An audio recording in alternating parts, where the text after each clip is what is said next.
The morning seemed ordinary enough when the first signs of the alien fleet appeared in Earth's skies. It started as a flicker in the night sky, dismissed by many as an illusion or a trick of the light.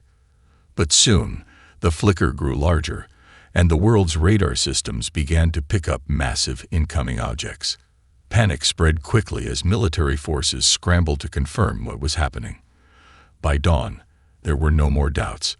The Zrathi, an alien race from beyond the known stars, had arrived. The ships were unlike anything humanity had ever seen. Sleek, dark vessels that seemed to ripple with strange energy, hovering in the atmosphere like predators waiting to strike. As Earth's governments prepared for the worst, an alien transmission echoed across every communication channel worldwide. It was the Zrathi. Their leader, High Commander Vraxar, addressed the people of Earth in a calm, almost serene tone, a stark contrast to the looming threat of their presence. He spoke in perfect English, as if his species had known humanity's language for centuries. People of Earth, we come in peace. We represent the Galactic Federation of Sovereign Races, and we invite you to join us. You are not alone in this vast universe. Together, we can achieve greatness.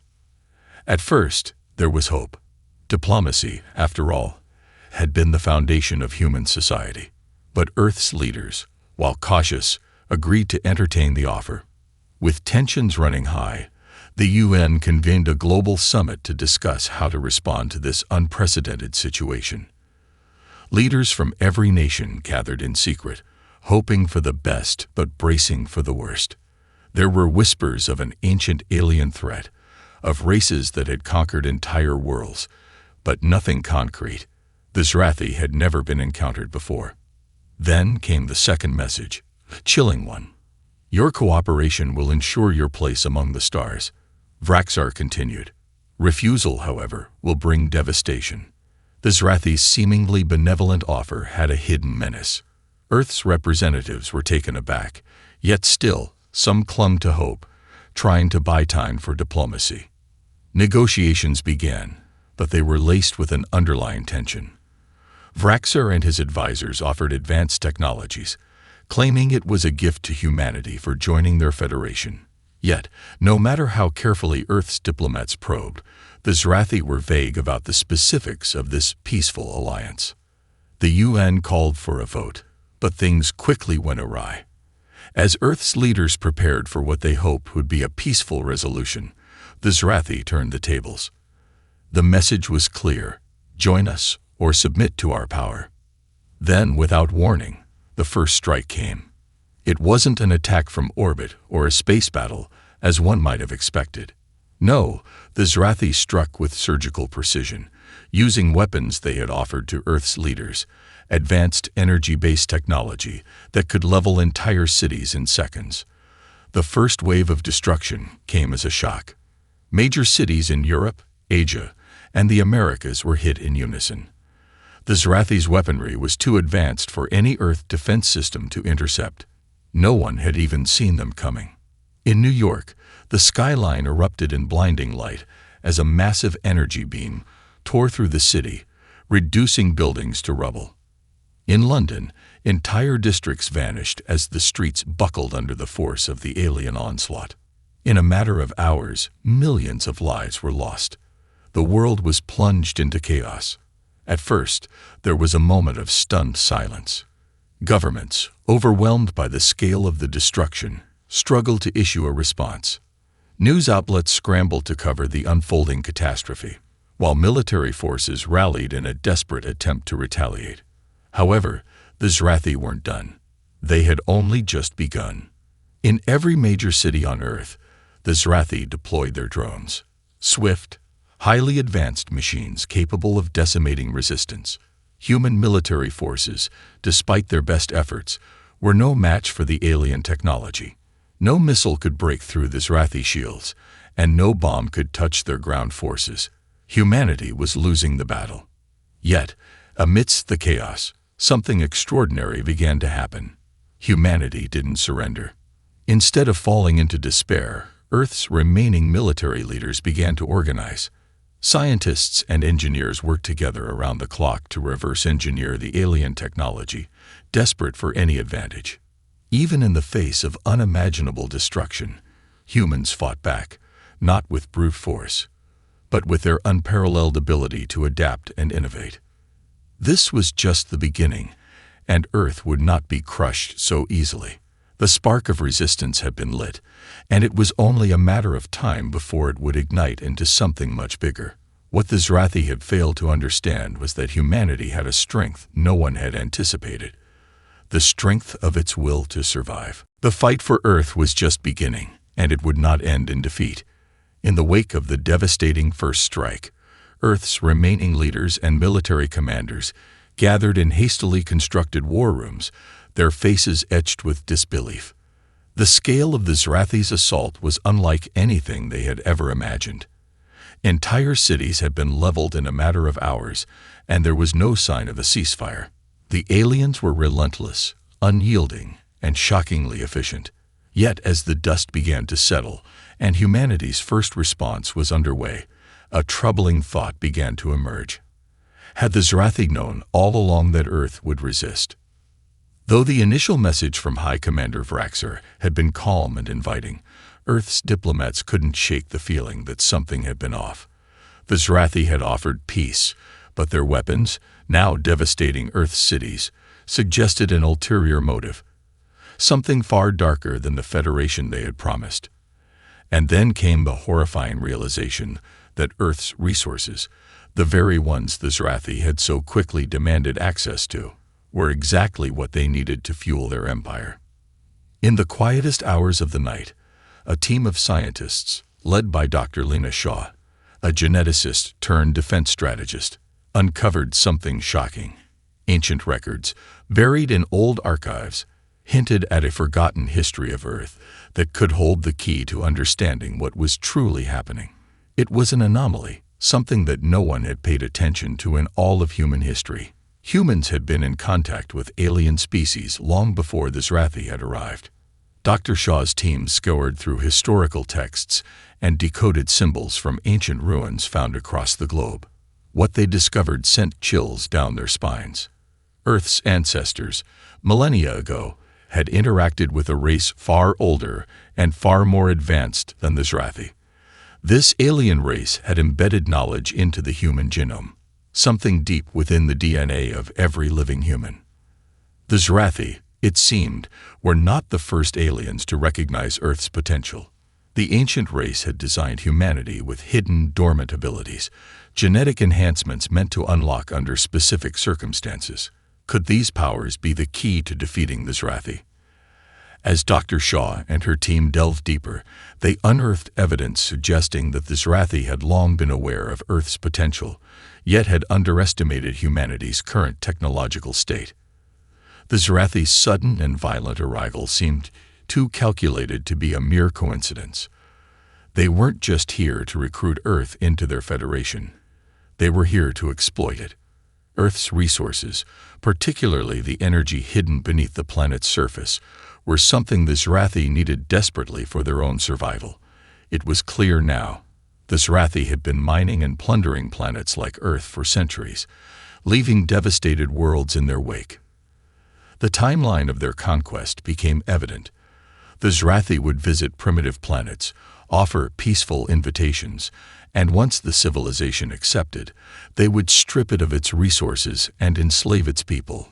Earth, with its untapped power, was next. The brutal first strike had been their way of asserting dominance, an announcement to the galaxy that Earth would bow to them, or else be destroyed. Yet, as Earth's government scrambled to formulate a response, something unexpected happened. The resilience of humanity was not only reflected in the chaos of battle, but also in the growing realization that they were not powerless. The fight for Earth had just begun, and humanity was far more capable than anyone had expected. Despite the terrifying odds, there was a new sense of unity among Earth's people.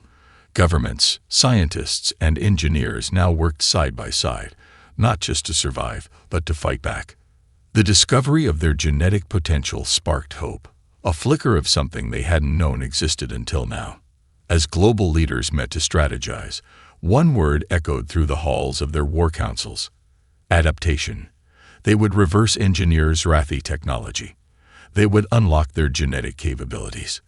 They would not submit. The world's military forces began to regroup, focusing on a new kind of defense. Human ingenuity, creativity, and resourcefulness would be the key to surviving, and ultimately, to turning the tide of war. The Zrathi may have underestimated humanity, but this was Earth's moment to prove its true power. As the Zrathi continued their devastating attacks, the first signs of humanity's resistance began to show. The battle for Earth was far from over. The Zrathi's assault had been swift, and their intentions were now crystal clear. Humanity was no longer simply trying to survive. They were engaged in a war for their very existence. Earth's cities lay in ruins. Millions had perished, and the Zrathi had made it clear that their next move would be far worse. Yet, in the darkest hours, when the world seemed on the verge of collapse, the spark of resistance began to flicker. In the heart of a crumbling city, a small group of scientists, engineers, and military leaders gathered in a hidden underground bunker, surrounded by the wreckage of human ingenuity.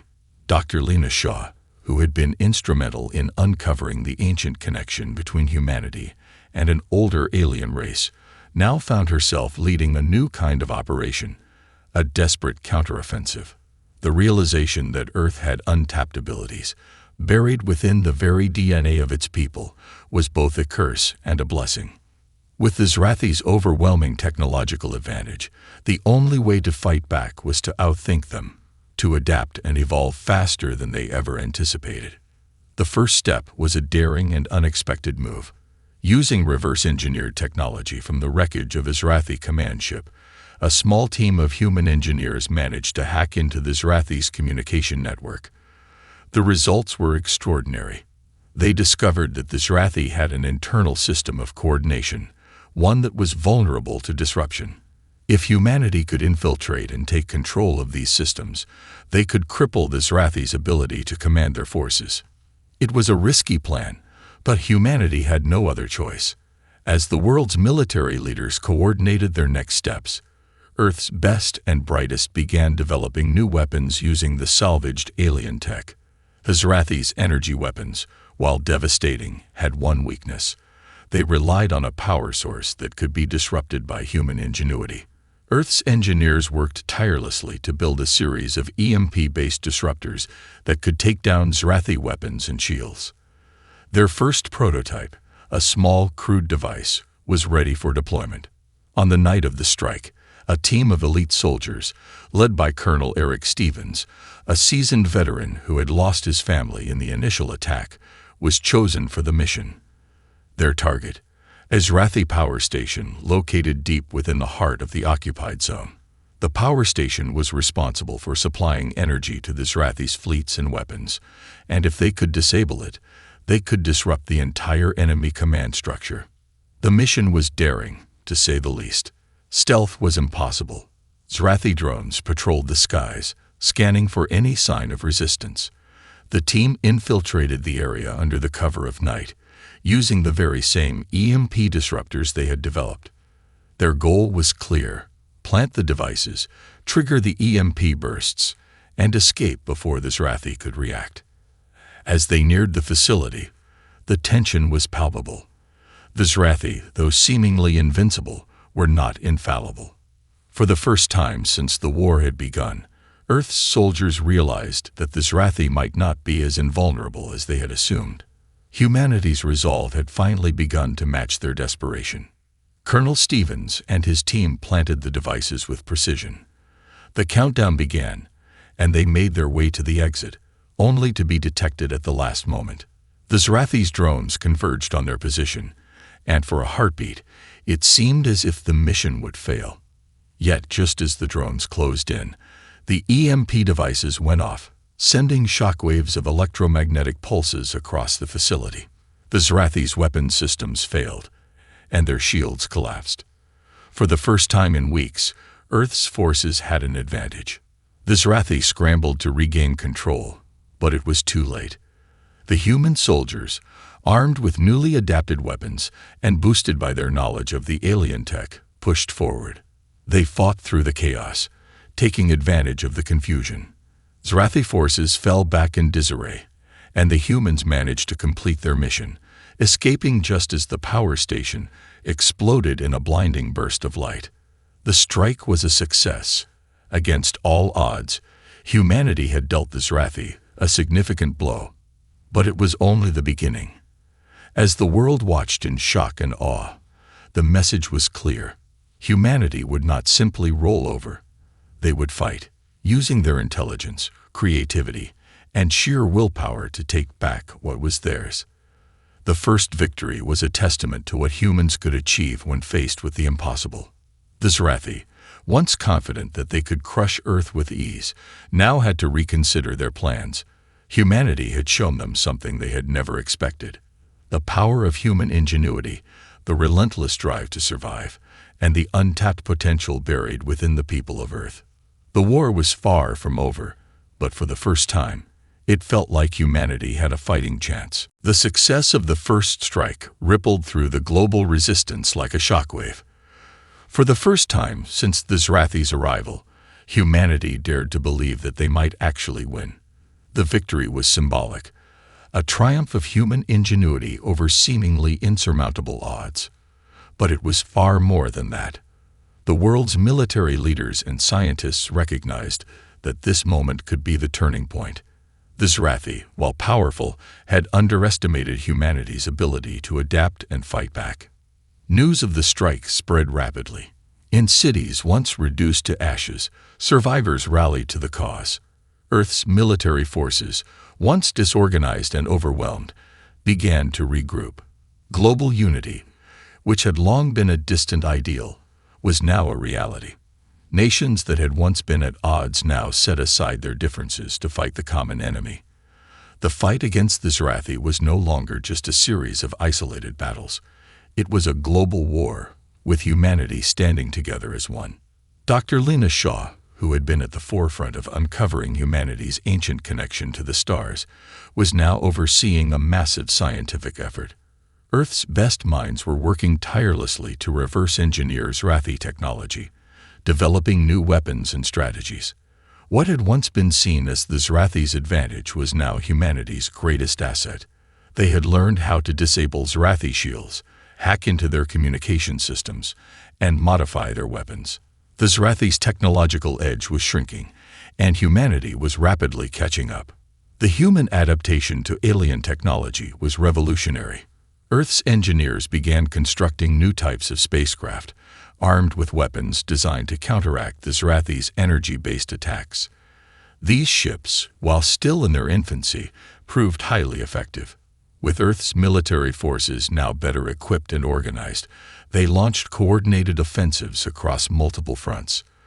The Zrathi had no choice but to shift from their initial strategy of domination to a more defensive posture.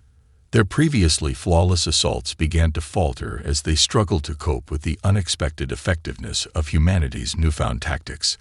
Despite these victories, Earth's leaders knew that the war was far from over. The Zrathi were still a formidable force, and they were not about to surrender easily. High Commander Vraxar, shaken by the failure to crush Earth, rallied his forces for a new offensive. He underestimated the growing resistance, believing that the human spirit was fragile and would eventually break. But the Zrathi had failed to account for one thing: human resolve. Across Earth, resistance movements blossomed.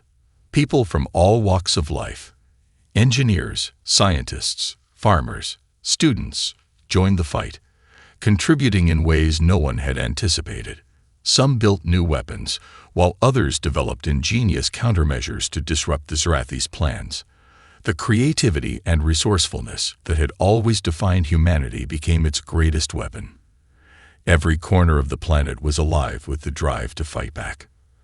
A new generation of soldiers emerged, inspired by the heroes of the past, fueled by the memory of the devastation caused by the Zrathi. They had seen what was possible, and they would stop at nothing to push the aliens off their homeworld. Young recruits, many of whom had lost loved ones in the Zrathi's initial strikes, flocked to training camps, eager to contribute. Humanity was not only surviving, it was evolving, becoming stronger with each passing day. Meanwhile, the Zrathi continued their own efforts to secure Earth's resources, but something unexpected happened. Earth's leaders discovered that the alien invaders had miscalculated the full potential of their own power. The Zrathi had believed they could simply overwhelm Earth's defenses with their advanced technology, but what they didn't foresee was the unpredictable nature of humanity. Earth's forces weren't just fighting with weapons, they were fighting with the knowledge that they were defending everything they held dear: their homes, their families, and their future. The Zrathi were starting to falter. Their command structures were beginning to show signs of instability. As their resources stretched thinner and thinner, cracks began to form within their once imposing empire. The Zrathi, once confident in their domination of the galaxy, now had to deal with the full fury of humanity's fight for survival. Hope was no longer a distant dream. It was now a reality that Earth was willing to defend with everything it had. The world had learned a hard lesson in the power of unity, and humanity's spirit was now its greatest strength. The road ahead would be long, but the spark of hope had ignited a fire that would be impossible to extinguish. Humanity was no longer the prey. It was the predator, and the Zrathi were beginning to realize that Earth was a force that could not be stopped. The success of humanity's resistance became undeniable. What had once been a fragile hope was now a full-fledged war effort, and the Zrathi found themselves on the defensive for the first time since their arrival. Earth's newfound strength, born from innovation, unity, and sheer will, was beginning to take its toll on the once imposing alien empire. Dr. Lena Shaw, now at the helm of an elite task force of scientists and engineers, had made a staggering discovery. The ancient knowledge hidden in humanity's genome wasn't just an advantage, it was a key to unlocking a potential that the Zrathi had never even dreamed of. As they worked with increasing urgency, they developed a process to enhance human soldiers with latent genetic traits that had been dormant for millennia. These soldiers, now physically and mentally augmented, formed an elite group of warriors unlike any the galaxy had seen before. They were the beginning of humanity's own super soldiers, a force that would be the game changer in the war. Across the world, the effects of this new weapon were already visible. Specialized units, equipped with both human ingenuity and enhanced biological capabilities, began to strike at key Zrathi strongholds. Their speed, strength, and strategic brilliance overwhelmed alien forces. Zrathi drones, once thought to be unbeatable, fell to the newly developed adaptive countermeasures humans had engineered. These soldiers operated not as machines, but as thinking, evolving warriors who adapted to each combat situation, learning from their enemies and improving with every battle. The tides of war shifted dramatically as humanity's forces gained momentum. The Zrathi, caught off guard by the success of these new tactics and enhanced soldiers, struggled to maintain control over Earth's remaining occupied territories. No longer was Earth the defenseless planet it had once been. Cities once on the brink of annihilation now rose as symbols of defiance. The once feared Zrathi ground forces found themselves pushed back, retreating from areas they thought would fall easily into their hands.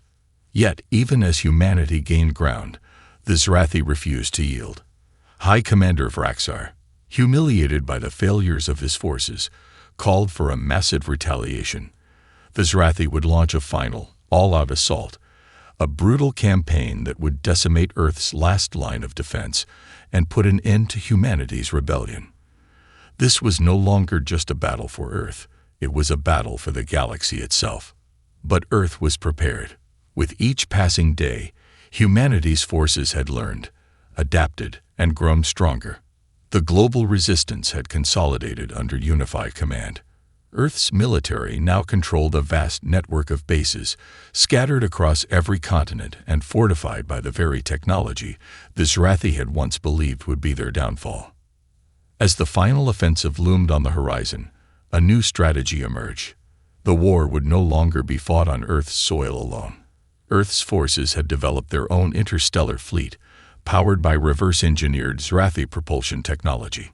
Humanity was ready to take the fight to the stars, to bring the war to the heart of the Zrathi's empire. The time for defense was over. Now, humanity would be the aggressor. Colonel Eric Stevens, now a leader in Earth's military, prepared for the most critical mission of all, a bold strike-first attack on the Zrathi's primary mothership, stationed in deep space. The mission was a suicide run. No one expected any of the human fleet to survive the journey, but it was their only shot at crippling the heart of the Zrathi's power. In the final hours before departure, Earth's population held its breath. The war had come to define a generation, and now the fate of humanity rested on a razor's edge. Earth's forces, bolstered by the augmented soldiers and enhanced technology, were ready to face the greatest battle of their lives. The Zrathi, still believing in their superiority, underestimated just how far humanity had come. The final battle would decide the fate of not just Earth, but the entire galaxy. The time for defense had passed. Earth's forces were no longer content to merely hold their ground. They were preparing to strike back with everything they had. The final confrontation with the Zrathi was imminent, and humanity's fate hung in the balance. Colonel Eric Stevens stood on the bridge of the U.S. Valor, the flagship of Earth's newly formed interstellar fleet. The massive ship, a marvel of human engineering, was equipped with reverse-engineered Zrathi technology, energy shields, plasma cannons, and a propulsion system capable of navigating the vast reaches of space. 100 ships made up the fleet, all powered by humanity's ingenuity and the knowledge gleaned from the wreckage of the Zrathi motherships they had encountered. Stevens surveyed the crew on the bridge, each one wearing the same expression of grim determination. Their mission was clear: infiltrate the Zrathi stronghold deep within their home galaxy, destroy the central command ship, and cripple their entire war effort. The risks were staggering. The Zrathi would not go down without a fight, and their retaliatory forces were far more advanced than any human technology. Yet the stakes were too high. Earth's very survival depended on this. The first wave of the fleet launched from Earth's atmosphere, cutting through the sky like a new dawn. As the ships entered the cold vacuum of space, their speed increased exponentially, powered by the alien propulsion systems they had only recently learned to harness. For the first time, humanity was capable of traveling the stars with the same ease as their alien oppressors. Back on Earth, billions watched in awe and fear as the fleet embarked on its mission. People from all corners of the globe were united in the belief that this was their last chance. For decades, the Zrathi had brought nothing but devastation to their world, and now humanity was ready to take the fight to them. Colonel Stevens spoke to his crew as the ships entered the darkness of interstellar space. "This is it. We fought for our homes, our families, and our future. Now we fight for the entire galaxy. We will not let them take what we've built. We will bring the fight to them, and we will win." As the fleet traveled deeper into Zrathi-controlled space, the Zrathi forces detected the human fleet. Commander Vraxar, upon learning of humanity's bold offensive, ordered a full mobilization of the Zrathi fleet, preparing to repel the invasion. The Zrathi had underestimated humanity's resilience, and now they were scrambling to deal with an enemy they could no longer ignore. Earth's first wave of ships would face overwhelming resistance. As the two fleets drew closer, the battle began. Zrathi warships, sleek and terrifying, emerged from the blackness of space, their massive forms glowing with the deadly energy of their weapons. Earth's fleet, though smaller, was equipped with advanced weaponry and technology designed specifically to counteract the Zrathi's strengths. The first wave of plasma fire exchanged between the two forces lit up the void, and a violent symphony of destruction unfolded. The U.S. Valor was at the forefront, taking on Zrathi ships with a mix of precision and overwhelming firepower. Stevens barked commands to his crew, directing them to target weak points in the Zrathi fleet's formations. The Zrathi had heavily relied on their advanced weaponry, but their tactics were predictable. Humanity, fueled by their determination and the lessons learned from previous battles, adapted quickly, exploiting every vulnerability. As the battle raged on, humanity's enhanced soldiers, the elite warriors who had been genetically augmented with the dormant traits from Earth's ancient ancestors, began boarding Zrathi vessels. Their speed, strength, and intelligence gave them a significant edge over their alien counterparts. The soldiers fought like a force of nature, dismantling the Zrathi's command centers and cutting through the enemy ranks with brutal efficiency. The Zrathi, who had once considered humanity weak and disorganized, now faced soldiers who were as formidable as they were relentless. In the chaos of the battle, Stevens and his team made their way towards the Zrathi's central mothership, the Zerathul, the heart of the alien war machine. As the U.S. Valor and its supporting fleet held off the Zrathi's remaining forces, a strike team led by Colonel Stevens infiltrated the Zerathul. Their goal was simple: plant a series of advanced EMP charges within the mothership's core to cripple its systems and shut down the entire fleet. As Stevens and his team navigated the labyrinthine corridors of the Zerathul, they encountered fierce resistance. The Zrathi were not going to surrender their command ship easily. But the human soldiers pressed on, driven by the knowledge that their success would cripple the heart of the Zrathi Empire, and with it, the entire war. In the final moments, as Stevens placed the last EMP charge, he felt a sense of accomplishment. They were doing it. They were about to win. But the clock was ticking. The Zrathi's forces, though crippled, were far from finished. The final detonations would set in motion the end of the war, but it was clear that the true test had just begun. The final moments of the mission were nothing short of chaotic. The human strike team, led by Colonel Eric Stevens, had infiltrated the Zrathi mothership, Zerathul, with a singular goal: to cripple the Zrathi's command center and destroy the heart of their military power. As the EMP charges were set in the core of the Zerathul, the team prepared to retreat, knowing the clock was ticking. The EMP would disrupt the Zrathi's network and wipe out their command structure, but it would also trigger a chain reaction, one that would ensure the mothership's destruction.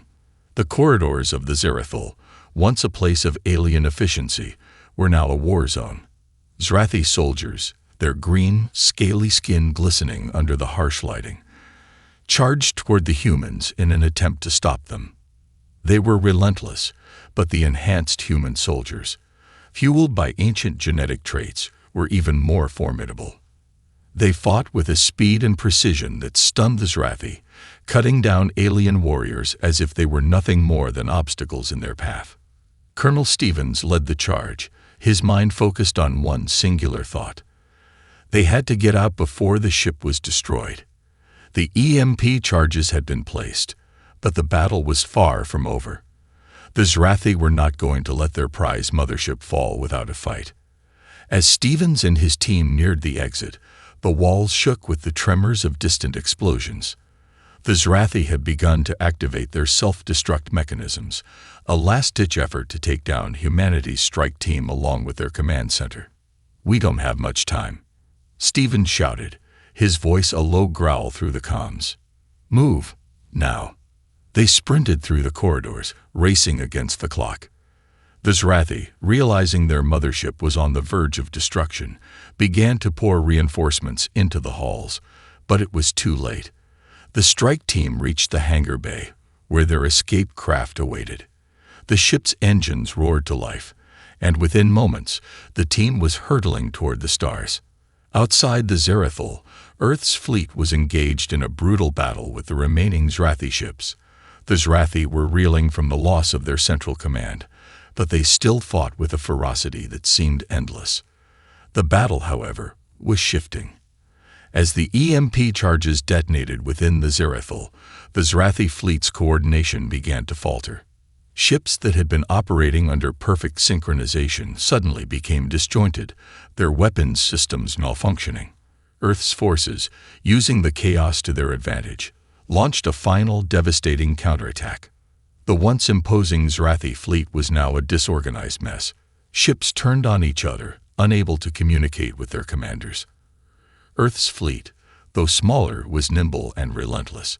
The human warships, their systems now operating at peak efficiency, tore through the remaining Zrathi forces. Plasma cannons sliced through the hulls of Zrathi warships, leaving fiery trails in the dark void of space. The Zrathi, despite their advanced technology, were no match for the human resilience that had propelled them to this point. As the final Zrathi warship was destroyed, Steven's team finally made it back to Earth's flagship, the U.S. Valor. The relief among the soldiers was palpable, but there was no time to celebrate. The battle was far from over. The Zerathul had been destroyed, and the Zrathi had lost their command structure, but High Commander Vraxar was not one to surrender easily.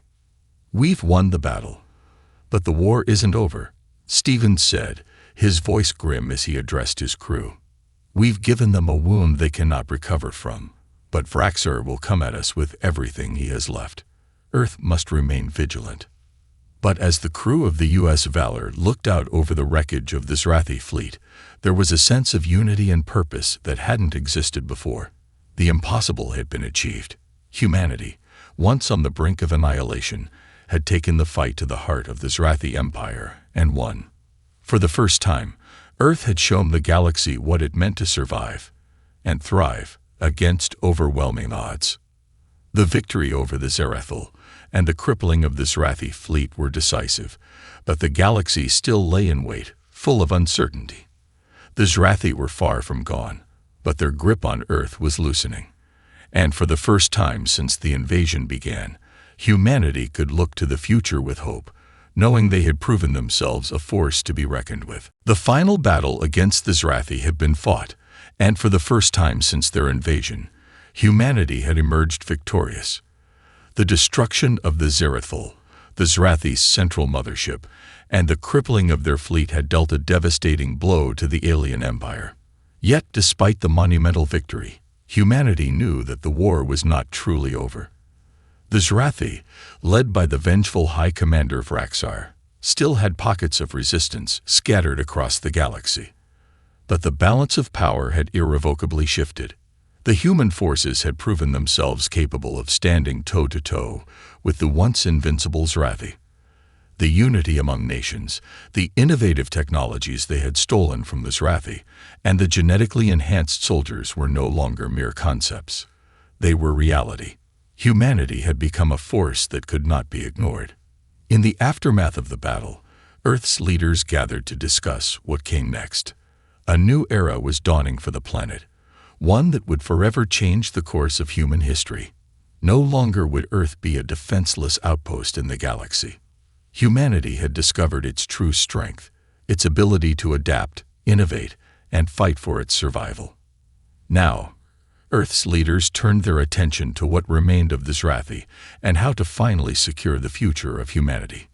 President Alexander Carter addressed the Global Council, standing before representatives from every nation that had stood together in the fight against the Zrathi. Her voice was calm, but filled with the fire of determination. "We've won the battle, but the war is not yet over," she said. "The Zrathi are wounded, yes, but they are not defeated. We cannot afford to be complacent. Our fight is not just for survival, it is for the future of humanity."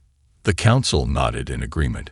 The Zrathi's defeat had sent shockwaves through the galaxy, and now the remnants of their forces were disorganized and scattered. Earth had a unique opportunity to strike decisively before the Zrathi could regroup. The unified fleet, bolstered by the newly developed hyper-advanced technology, would press the attack and begin a campaign to eradicate the remaining pockets of Zrathi resistance. In the months that followed, Earth's military began a series of coordinated strikes on Zrathi strongholds across the galaxy. With each victory, humanity's confidence grew.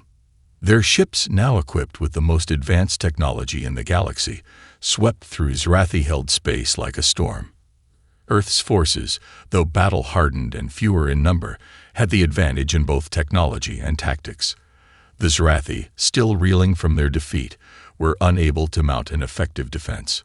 High Commander Vraxar, though desperate, was running out of options. His empire, once sprawling and unchallenged, was now collapsing from within. Colonel Eric Stevens, who had become a symbol of humanity's resilience and tenacity, was now leading a final offensive against the Zrathi capital. His elite strike team, which had been instrumental in the destruction of the Zerathol, was now preparing for one last mission, one that would see the complete annihilation of Zrathi leadership and secure humanity's place in the galaxy. As Stevens and his team entered Zrathi-controlled space, they encountered no resistance. The Zrathi were in disarray. The strike team made its way to the heart of Fraxar's empire, knowing that this would be the final confrontation. The Zrathi had one last stronghold on their homeworld, but Stevens was certain that this time, victory was inevitable. On the day of the assault, the skies above the Zrathi capital burned with the fire of humanity's resolve. Earth's fleet unleashed a barrage of energy, shattering the Zrathi's last line of defense. Vraxar, once the mighty commander of an empire, was cornered in his last stronghold. The Zrathi were defeated. As Stevens stood on the surface of the Zrathi homeworld, watching the last remnants of their forces crumble, a profound sense of finality washed over him. The war had cost them everything. Thousands of lives had been lost, countless cities had been destroyed, and the world would never be the same again. But they had won. Humanity had not only survived, they had triumphed. With the fall of the Zrathi Empire, Earth stood as a beacon of hope to the galaxy. No longer was humanity a weak, isolated planet at the mercy of alien invaders. The human spirit had been tested, and it had proven to be unbreakable. Earth had forged its place among the stars. As the final remnants of the Zrathi were swept from the galaxy, President Carter addressed the world once more. This victory is not just ours. It is a victory for every species that believes in freedom, in unity, and in the strength of the human spirit. The galaxy now knows that humanity is unstoppable. Humanity had faced the greatest threat it had ever known. And not only had it survived, but it had risen to become the most powerful force in the galaxy. The dawn of a new era had arrived, one in which Earth would not just endure, but lead the way into a future of endless possibilities.